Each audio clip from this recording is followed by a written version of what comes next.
Please open your Bible with me or put it on the screen. Proverbs 24 verse 3, Proverbs 24 and in verse number 3, and then Genesis chapter 2 verse 24.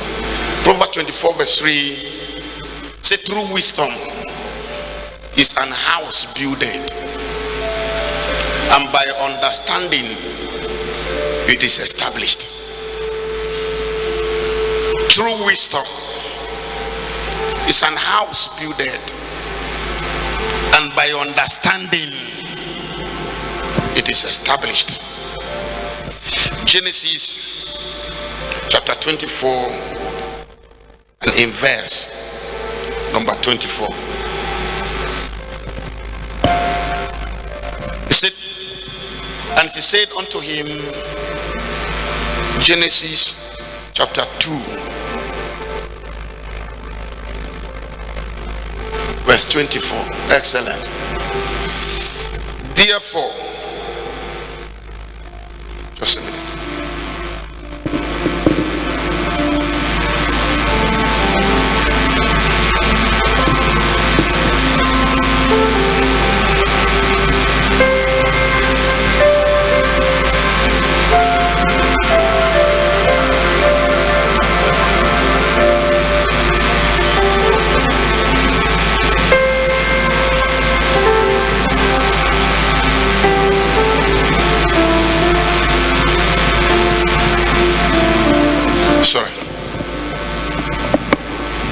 Therefore shall a man leave his father and his mother, and shall be cleaved unto his wife, and they shall become one flesh. The father, the mother, the man will leave his father's house, and the woman also will leave her father's house, and they will cleave together, and then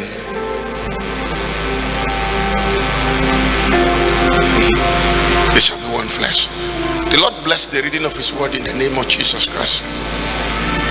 The subject of this church very quickly is building a home that lasts.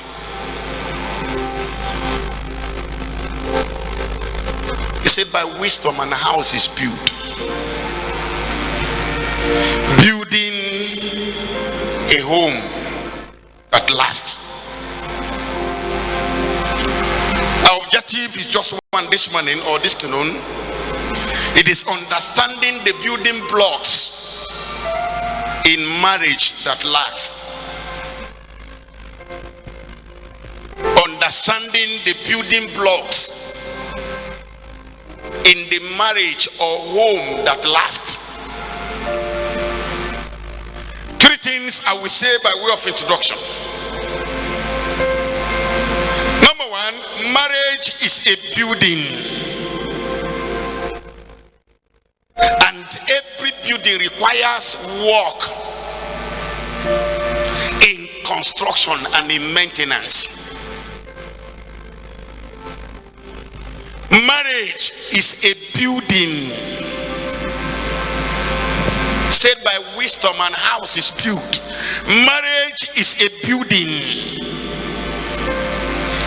and every building requires work in construction and in maintenance.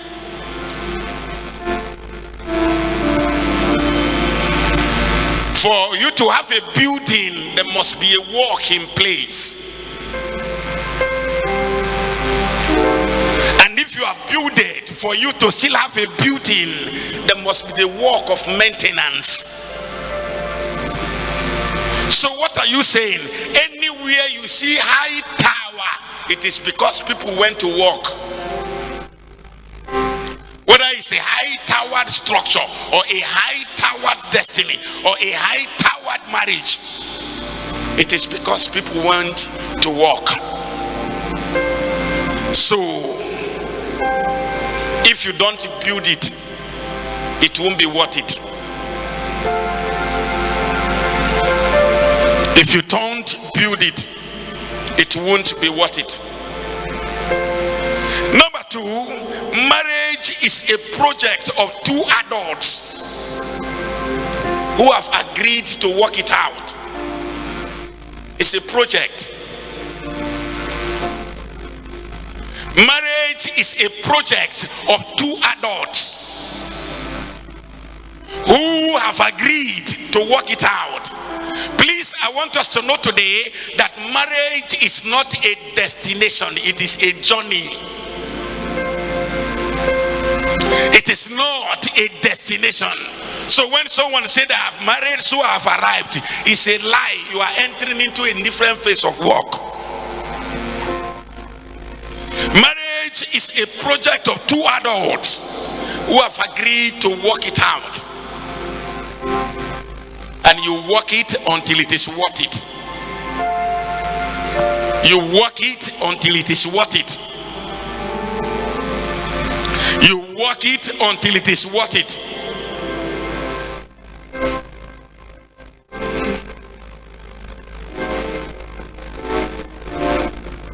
And if you don't work it, it won't worth it. The third thing I will say, that is number 3 by way of introduction, that you don't only grow to marry, you also grow in marriage.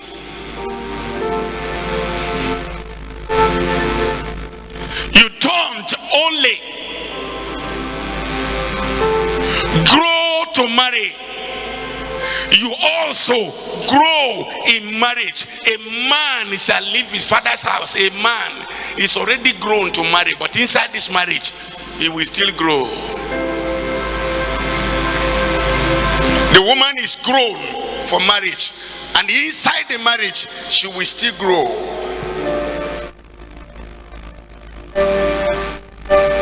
And you grow in marriage by building it to work.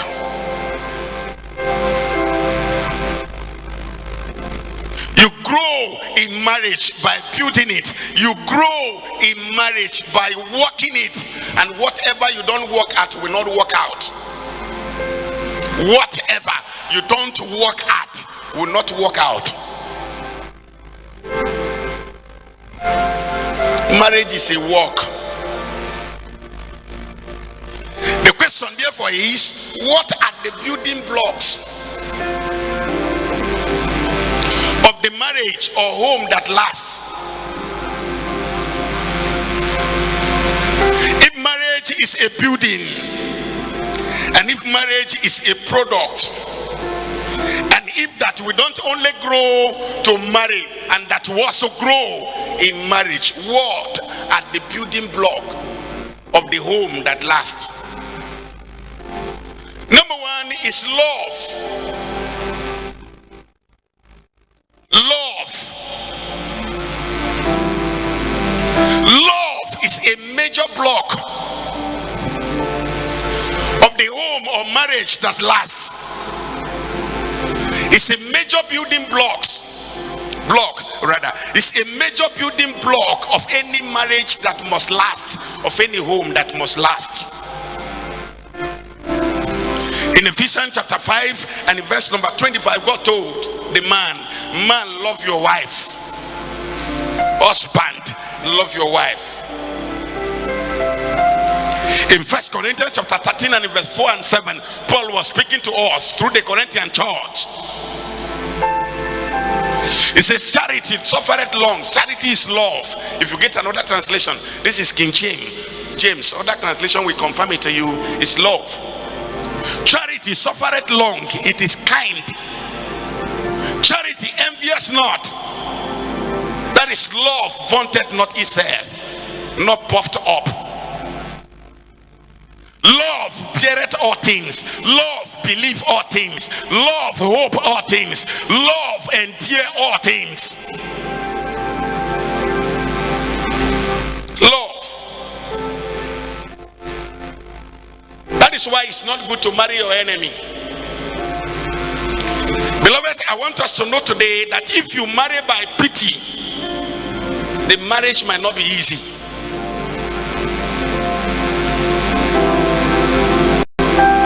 If the marriage is by pity, that marriage might not be easy.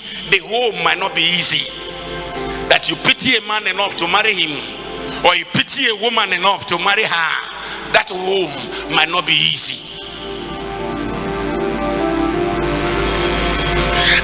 marry by money, you marry for the sake of money, you may mourn in that marriage.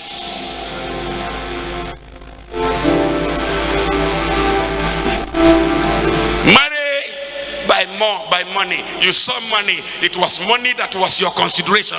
You saw how the sister was looking, and you say, okay, I need to be around this sister to benefit or profit from her resources. Or you saw the man and you say, Kai, this is the kind of man I won't suffer in his house. He has everything, he has the money. You may mourn despite the money in that marriage. It's not the prophecy, but I'm telling you the truth.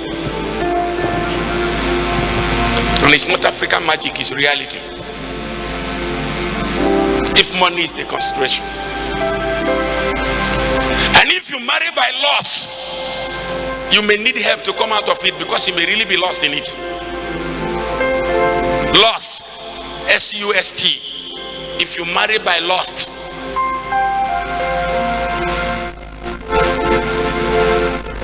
you may need help, terrible help, to come out of it. Terrible help, because you may be lost in that marriage. Why?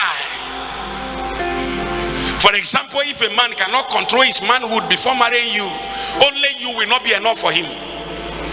He may sleep with your mother and sleep with your cousin and sleep with your sister on the same bed, because our people said the eyes that takes the owner to the evening, they see it from the morning time. It does not generate pause. Loss.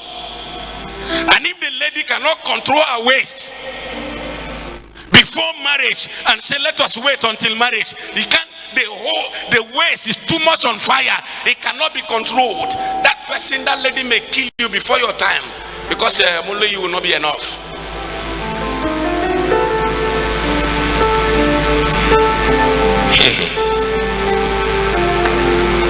Very important. If you marry by lust, you may really need help to get out of it. And the truth of the matter is that a major harvest of premarital sex is extramarital affairs. Major harvest of sleeping with a man before marriage, or sleeping with a lady before the marriage. The harvest, you have sown a seed, and that seed is called premarital sex, and then the harvest is waiting. It's going around looking for somebody else, maybe your best friend. I've seen where the best friend of a woman, the person who did cheap bridesmaid like this sister, pushed, not you particularly, pushed the woman away and married the same husband that she was on their wedding day cheap bridesmaid. Lost.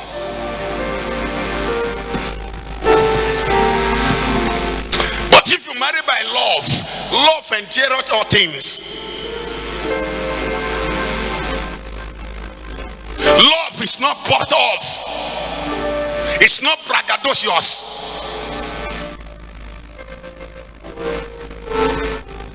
Love does not continue materialism before wedding. Love accepts the person who the person is. Am I communicating here today? Accept, love, accept the person who the person is. Love accept you for who you are. So when a man says, if you don't sleep with me, there is no marriage, the man didn't love you. It is lost.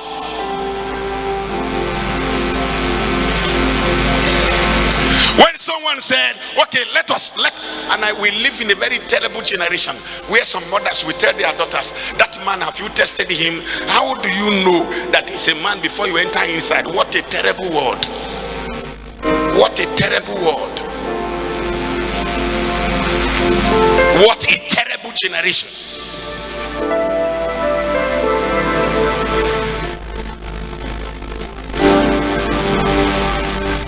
I heard of a marriage some years ago, maybe about around 13 to 15 years thereabout, I can't remember, where the man said, I must confirm that the lady can be pregnant first before we step into the marriage. And then the lady was pregnant 3 months, and then, I don't know what they did. People can be very terrible.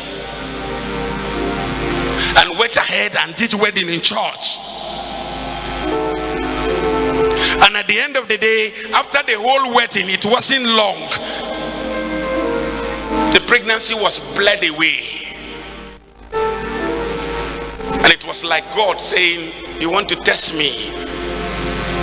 God cannot be mocked. He can't be mocked. And then fear. All right, you have tested, you have confirmed, and she has married. You have married. The pregnancy was bled away. And then 10 years, 15 years, how many years they were looking for another pregnancy?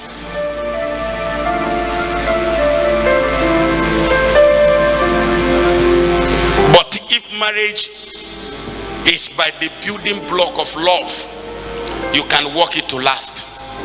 Because God himself is love. Anywhere he sees love, he steps into work. God himself is love. Anywhere he sees love, he sees love, he steps into work. Very, very important. Number 2 building block is patience. Patience. You must have heard this many times. I will tell you, your father will tell you be patient with your wife, your mother will tell you be patient with your husband, and this all manner of things like that. It's beyond that. Patience. Please understand here today that marriage is not a fast food. Marriage is a marathon, and it takes patience to win it. Marriage is not fast food. Marriage is a marathon race, and it takes patience to remain in it and win it. Hebrew chapter 6 and in verse number 12. Hebrew 6. It said that be not slothful, but followers of them who through faith and patience inherit the promise. And the Bible talked about Jesus in Hebrew chapter 12 verse 2. He had patience, he endured the cross, looking unto Jesus, the author and finisher of our faith, who for the joy that was set before him endured the cross. That endurance is patience, despising the shame, and he sat down at the right hand of the throne of the Father. Can I say this to you? That anything that must last must pass through the test of patience. Anything, and that includes marriage. Anything that must last must pass through the test of patience, including marriage. Say it differently. Anything that must be worthwhile will take a while. If it must be worthwhile, that includes marriage. Anything that must be worthwhile must take a while. It must take a while, and that includes marriage. If marriage must last, if the home must last, patience is a major building block. Patience with your spouse, your husband, your wife, and even your children, as the case may be. Number 3 is forgiveness. I will say 6 things. Like as I said, I have so many things to say.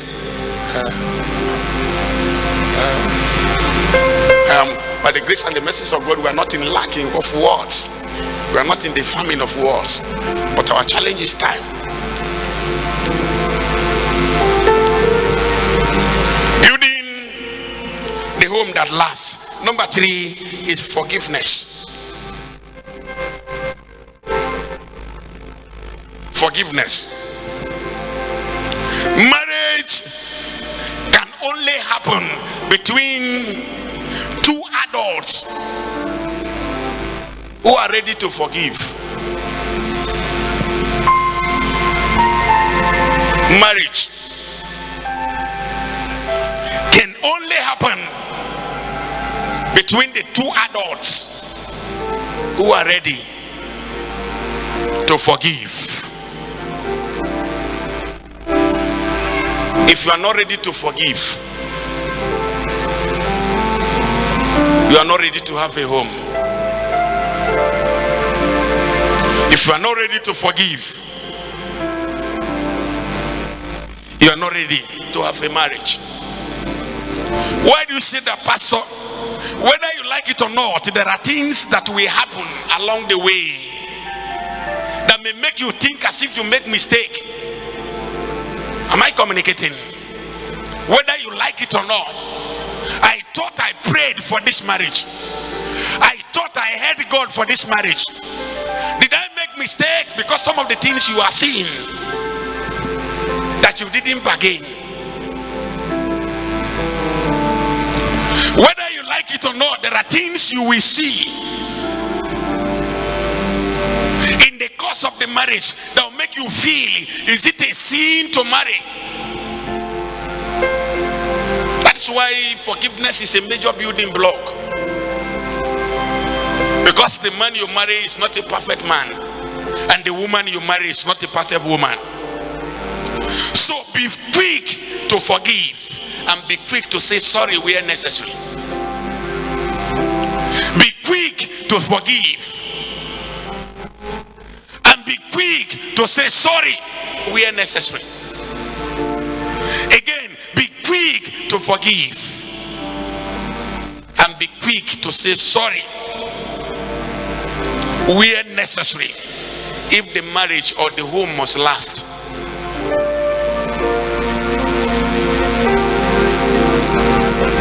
Someone sent me a message a few days ago,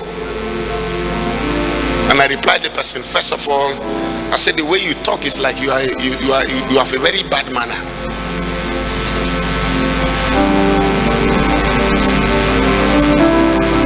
Very bad manner.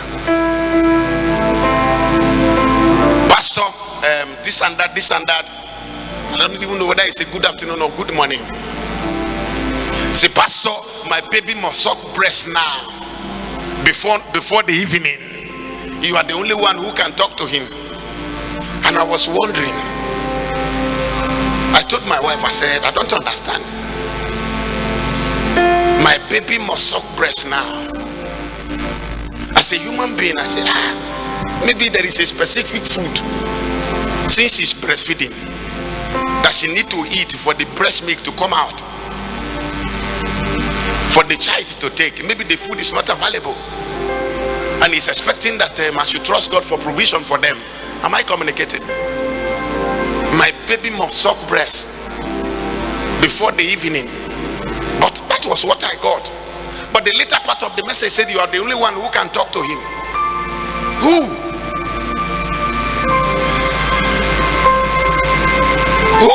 will I talk to? So later I got the understanding, and then started making investigation. What was it? Very little thing. Wife asked the husband, please, maybe I don't know what it is. Some will not even put please. I need money to make my hair. And he's breastfeeding a child. The head is more important. I need money to make my hair. I've not talked with the husband, but this is my understanding. If you need money to make the hair, and then the man has not given, maybe the man went somewhere and came back, whether he traveled for something and came back, and then the next thing when he saw the wife already clipped the hair. Say, why is your hair like this? Why did you cut off your hair? And she said, did you give money to make hair? What? And the man said, okay, be on your way. Since you can do like this, first thing first, before I say be on your way, the man who agreed to shave your hair, take me to that barber. Trouble. The man who agreed to shave your hair like this, I need explanation from that barber. Did you confirm from the husband before you shave the hair? Which barber are you? And the woman said, I was the one who shaved it. See the hair. And the man said, no, I need to see that baba. Until you show me that baba, get out of my house. And the man collected his child. Listen, I'm telling you, should be either this Monday or late last week. Should be on Friday, Saturday last week. But I get out. And the woman took off and went, that was on Saturday, I believe, and went to her uncle's place on Sunday morning. It was Sunday, yes, it was Sunday they were sending me this message. Listen, happened on Saturday. And then she chartered keke to come and carry her things. This is my challenge. You ask for your husband to give you money for her. You don't know whether the husband has money. And even if he has money and he has not given you, on the day of your marriage, there was no documentation that your husband must provide you money for hair making because it's not in the agreement. Hello, are we together? I don't know whether it's written in your place, but in my place it's not there. You can ask my wife. But because I'm marrying you, there is a documentation. It's a contract that you must give money for her. Alright, if the mother husband has not given you money for her, the money you use in chartering keke, why don't you use the money to make your hair? You have money to charter keke to come and pack your load. Simple. Translate the money, make your hair, and continue with your marriage. Because the man said, go, don't come back again until you show me who the baba is. And the man collected the baby. And now he's sending text message to pastor, my baby must suck breast before evening. So what is my offense?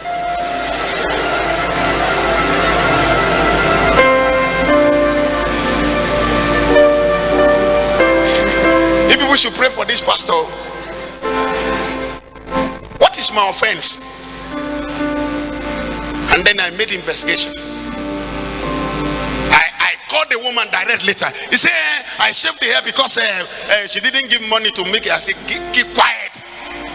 My children said, so daddy, you can be angry like this? I say, yes. It's a very terrible situation. This is danger. This marriage want to collapse because of the making of hair. What are we looking for? After all, the Bible says the hair of a woman is the glory of the husband. If he does not give you the money, it's not your challenge, it's his hair.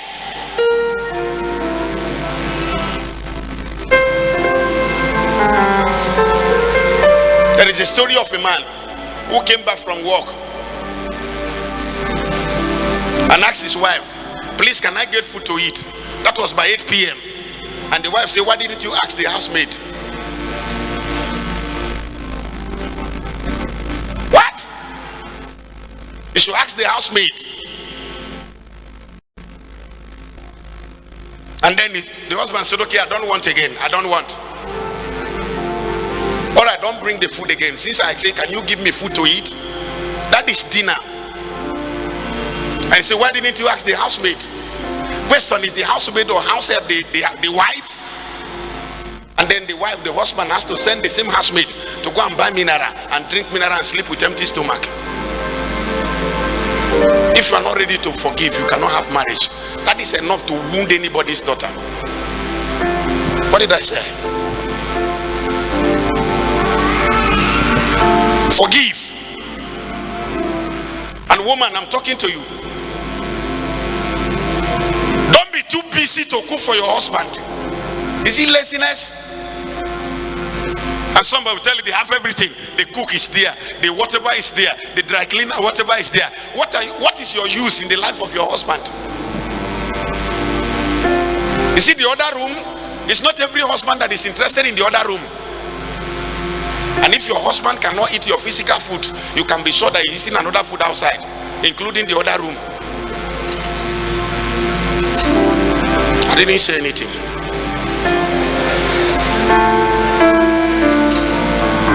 Forgive. Otherwise you won't marry. Otherwise you won't remain inside marriage. I heard a story where people divorce because of toothpaste. I've told this story before. Ordinary toothpaste. People press toothpaste from the bottom, but this woman is pressing from the middle. And the man said, no, it's not in the middle they press from the bottom. The man will press it and cover the middle gap. And then he come back next time in the morning. He come back again. The woman will press from the middle. And the man went to court and said, we are not compatible. And asked for divorce. Toothpaste.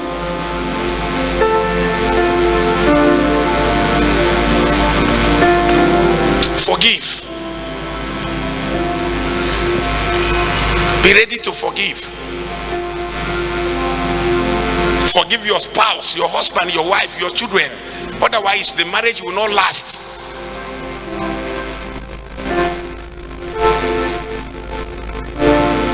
And when the devil realizes that your offense is ready, he pushes them for more offense. The devil knows that your offense is ready. Every small sin ready. You won't lack offense. Remember, on the 3rd of October 2002, this was what you did. Remember, on the 2003, you repeated the same thing, and then you are quoting date. You won't lack the date to quote, because more offenses will come. Forgive. Marriage is deeper than you think. Forgive. Colossians chapter 3 and verse 13 and 14. It says we should forgive one another, bearing one another and forgiving one another. If any man have a quarrel against any, even as Christ forgive you, so also do ye forgive. And above all, these things put on charity, put on love, which is the bond of perfection. Put on love, which is the bond of perfection.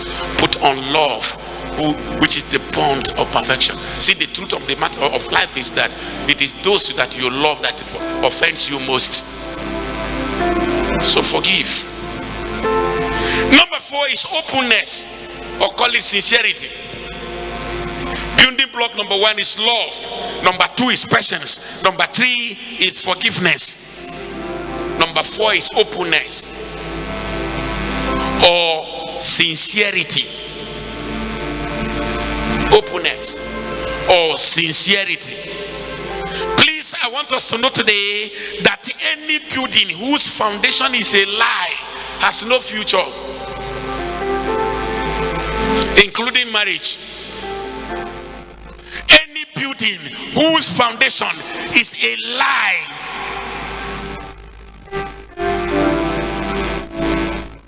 has no future. Any building whose foundation is insincere, insincerity, it has no future.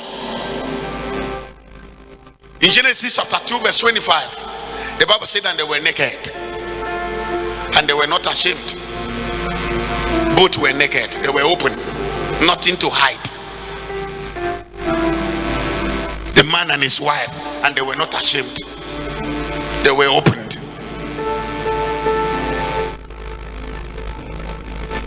John chapter 8 verse 32, it says, ye shall know the truth, and the truth shall set you free. The truth shall make you free. So no matter what happens, let truth be said. No matter what happened, let truth be said. Be opened. Be open to your spouse, to your wife. Be open to your husband. Be open to your children. Be sincere. The greatest lie you can tell is against yourself. The greatest lie you can tell is against your own life. The greatest lie you can tell is against your own future. Why do you say that, Pastor? The lie you tell today may come back to haunt you tomorrow. The lie you tell today may come back to haunt you tomorrow.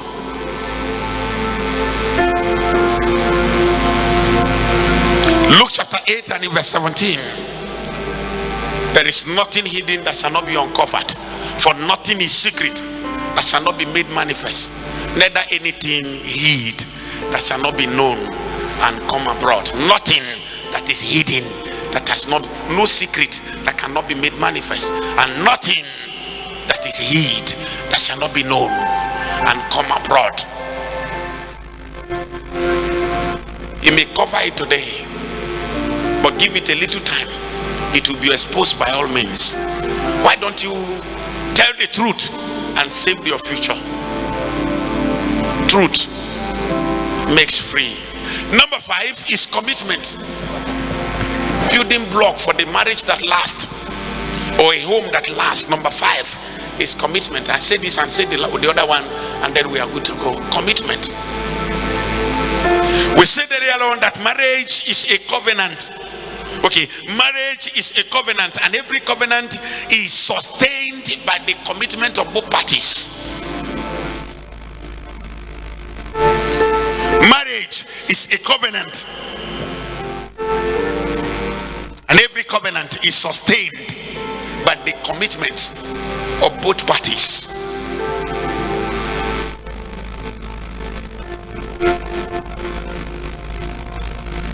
Ephesians chapter 5 verse 21 to 29 says, submitting yourself to one another in the fear of God. And he said, wives, submit yourself unto your own husband as unto the Lord. Submit.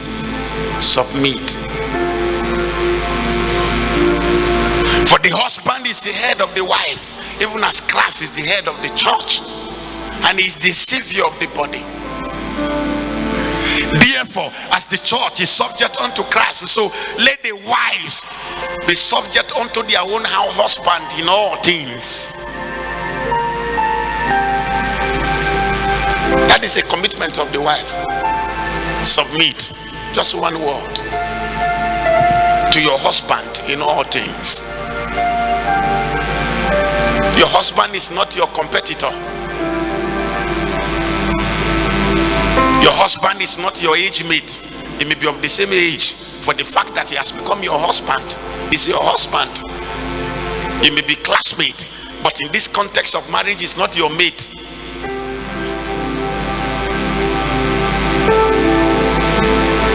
Submit.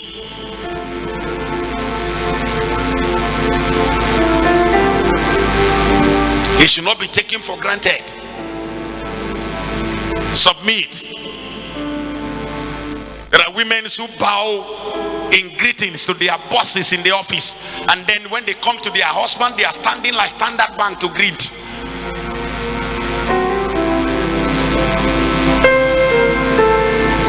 Money, sir. Money, sir. And genuflating. At the end of the day, you see the husband in their good morning. That is if there is good money at all. You are running here and there just to appease your boss, your manager in the office, to serve in tea, and then going up and down. And your husband is saying, where is my food? He said, your food is on the dining table. Your food, check the kitchen.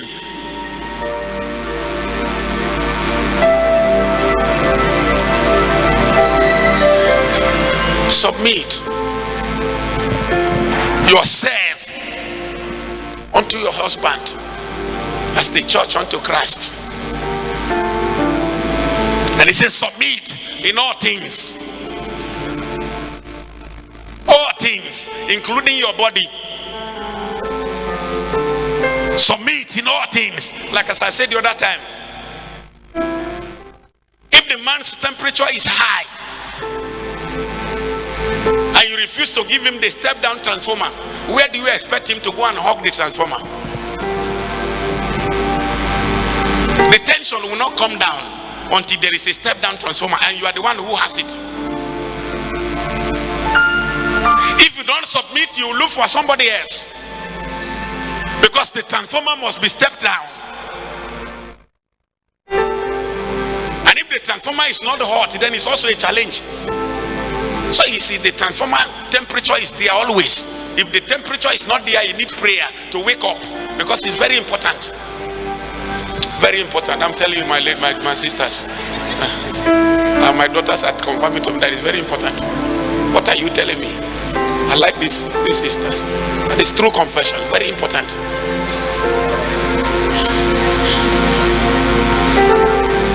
So you cannot say the transformer is always hot. It must be hot. If it is not hot, it's a challenge. That's why you are the lower down, step down transformer. Submit. What you are not ready to give today, there are people ready to give, offer it outside. God forbid. Am I communicating? A lot of homes have been scattered because of this kind of thing. Husband is looking for you, say, I have waist pain. Please remove the waist pain. Maybe in the process of the transformer activity, the waist pain will go.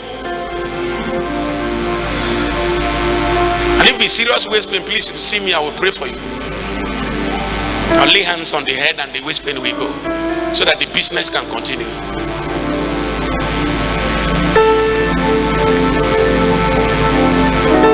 I don't know why I branched there, but it's very important. Submit. You know things. I won't leave the other. I will leave the other one. I won't say it here today. Am I communicating now?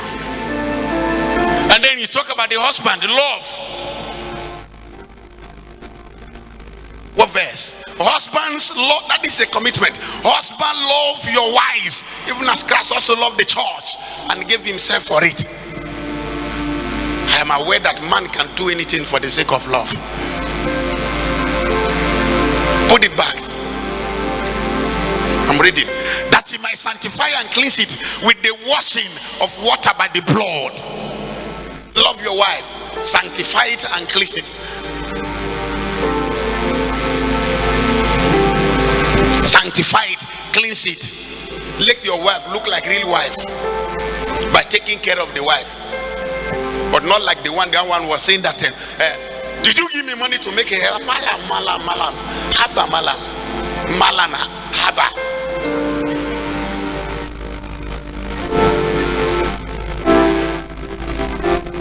So, you know, that submit yourself in all things. I wanted to say some things, but I wanted to get out of it.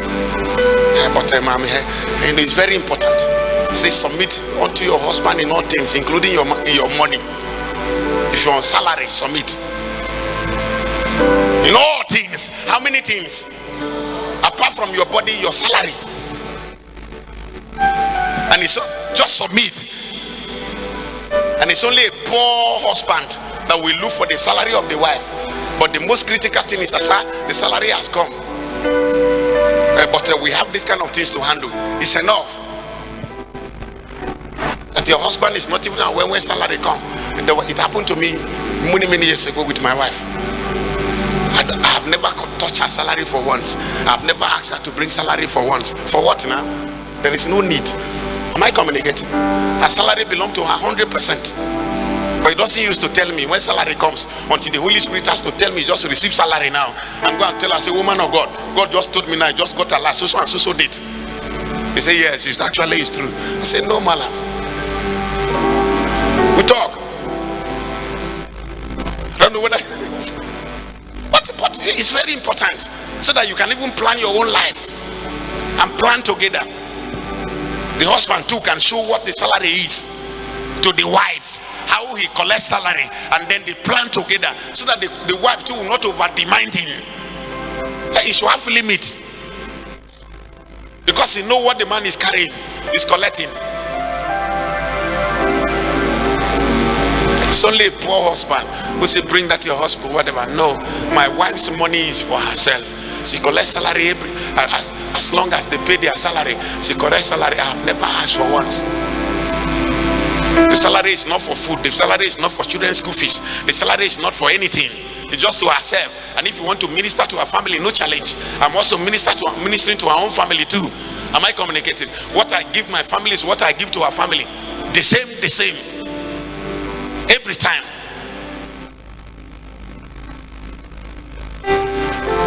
But she hardly asks me of give me money to make her. Soon that she don't ask, she asks. If she asks, I will give.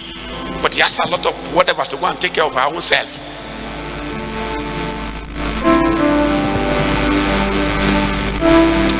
I say commitment, go back to the husband again. Husband is husband, not houseband. So you see, it's not every woman that is a wife, because some are knife. Because they don't want to submit. Not every woman that you see that is a wife, some are knife. Forget about beauty. Beauty is only in the eyes of the beholder. And it's not every man that you see that is a husband, some are houseband. Put the scripture back. Husband, love your wife even as Christ also whatever to church and gave himself for it, that he might sanctify and cleanse it with the washing of water by the word. That's where taking care of your wife is, that he might present it to himself. Hey, you take care of your wife so that you present it to yourself. A church having no spot or wrinkle or any such thing, but that it should be holy and without blemish. So ought men to love their wives and their own bodies. Their wife is your body. He that loveth his wife loveth himself. For no man ever hated his own flesh, but nourisheth and cherisheth it, even as the Lord, the church. We can stop there. Commitment, wife, submit. Commitment, husband, love. Beloved, if you play your role well, you will have a home. If you play your role well, you will have a home. And if you play also if you play your role well, you will become a role model.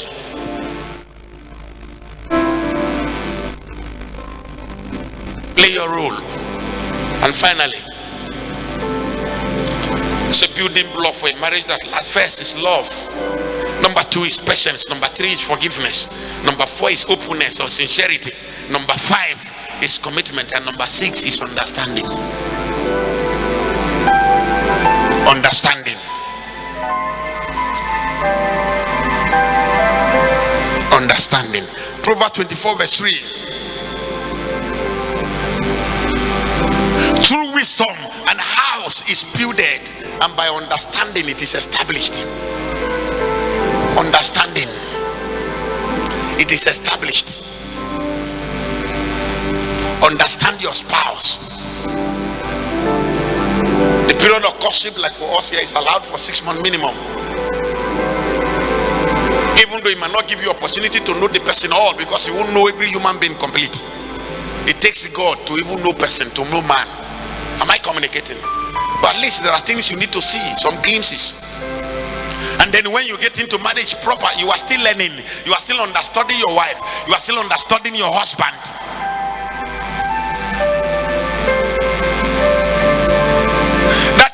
That study will give you, that study and observation will give you a better understanding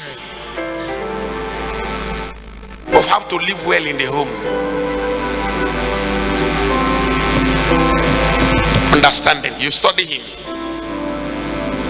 You observe his likes and dislikes, so that you don't compare him with another. Understanding. First, I don't know how to cook. Second, if I know how to cook, I will not go to the kitchen. You cannot find me there. So for someone to say so person is cooking for his wife, I am not that person, sir. There are other things I'm doing that the person is not doing. Some wash the clothes of their wives. I can't, I will not. I don't have the time. It's not that it's a sin.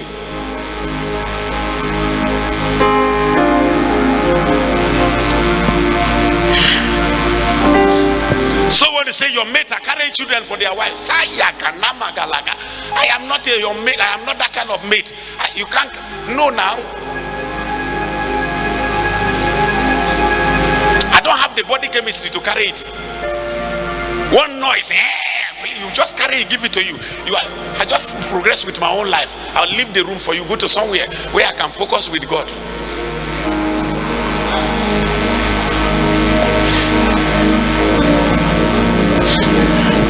Hello.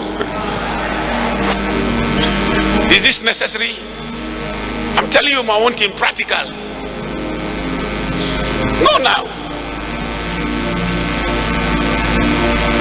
Some husband can eat food and wash plate. For me, ask me to go and wash plate for food that I ate, or even to eat, or can tell me to go and carry my food from the kitchen. It's an insult. It's an insult that is enough to leave house for you. As you can't carry my food from the kitchen, I will not touch that food. After all, you can never set trap for food for me. You will catch me. I am not a foodie type. Since yesterday, I ate small rice. And I don't know whether I will eat today.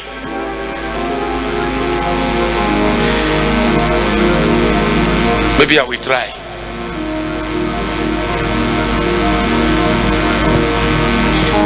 So this understanding is very important, so that you won't consider your wife with another person, and you won't you will not what do I call it? Compare your wife with another wife, or you compare your husband with another person, another husband. We are not the same, sir. Even what your mother told you, that is when you get to your husband's house, this is what you do, it might not work, because your husband is different from your father. It's different. It's different. No, there are some positive you may take. That's why you need to understudy the person you marry, that you call husband and call wife.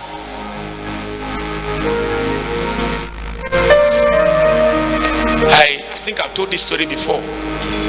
Our first marriage. First year of marriage. We wedded in December, and I look forward to what they call, even though it's not inside scripture, Valentine. That they say Lovers' Day. We married in December. That is how many months now? 2 months or less than 2 months of marriage. So everything was still very fresh. The love was still shaking me like wine. A kai kai. So I was looking forward to what they call Lovers' Day, this Valentine. Even though if you hear this story, it may be worth it, but it's not inside Bible. Am I communicating here today? It's just like a replica of Jesus Christ, of the life of Jesus, who gave himself for someone else, who gave himself for us because he loved us, just like that. And then I went and bought flour. I was coming back from work with a lot of excitement. Bought flour, bought one beautiful glass. This glass has liquid water inside, very good. The bottom is golden, very expensive, and then with a lot of lovely design, with the love shape of the heart, and then with flour to match it. I came back from work, came out of the car and entered house. I put it inside my bag, and then I was doing a tete like a lover boy.